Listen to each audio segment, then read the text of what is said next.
My mother was seething when she found me sleeping top naked in my bedroom because her boyfriend is in the house, but what she confessed made my jaw drop. My 18 mom and I live in a crummy apartment complex in NYC. Our apartment itself isn't crummy. We've taken a lot of pride in making the inside of our apartment look nicer than it really is, but truth be told, the building is crummy. So much so that the radiator in my room is broken, and I get heat every day of the year, even in summer. I prefer not to open my windows during summer as well because all types of questionable creepy crawlies like to come through the window, so I usually sleep on top of the covers or without pants. Last night it was too hot, so I slept without a shirt or bra. I have pretty huge honker, it's no secret, but I was in the comfort of my bedroom and I kept my door closed when I slept. This morning I woke up to find my mom staring at me. She scared me crap less, especially because I have a loft bed and was making direct eye contact with her as soon as I opened my eyes. She stood there and screamed at me for 20 minutes, telling me to put a shirt on and calling me a ruthless WHRE for sleeping without a shirt while her boyfriend was there. I put a pillow in front of my body and closed my eyes to go back to sleep. This wasn't good enough, and she ripped the pillow from my arms and told me to put on some clothes before her boyfriend came in here and saw me like this. I told her I keep my door closed for a reason,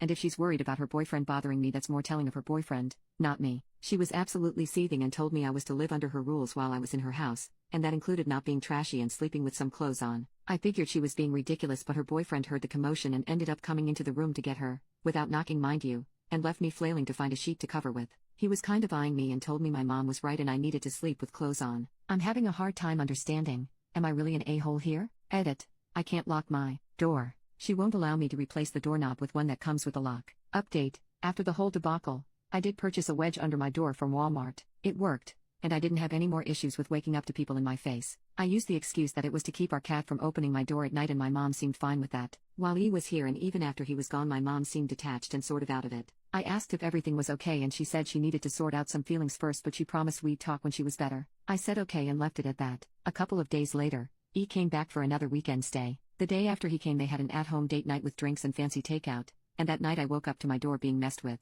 I called out to see if it was my mom and got no response. I pulled on a t-shirt and shorts and pulled the door wedge out to check, and E was standing at my door. He was drunk, and I was a bit panicked because I thought something had happened to my mom and he needed help, but he just stood there for a few seconds without saying anything. He didn't seem to be sleepwalking or in peril, so I said, I'm uncomfortable. I'm closing my door. Before I could close the door all the way, my mom flew out of her room, saw him, and started cussing and screaming and telling him he needed to leave. They argued back and forth for a while, but eventually, she got him out the door. After calming her down, I took her to her room and we had a talk. It turns out, the day she had come into my room, she had been on his phone and saw he was talking to his brother-in-law about me in very disgusting ways, talking about how I was growing up to be very shapely and mature, and that he couldn't wait until I moved out so he could dump my mother for me. He said far more explicit things that were all extremely worrying, especially since we've known him since I was 11. My mom had come to tell me to be careful around him while she thought of a way to break it off safely, but when she saw my state she had some misplaced anger. He's out of our lives now, thankfully.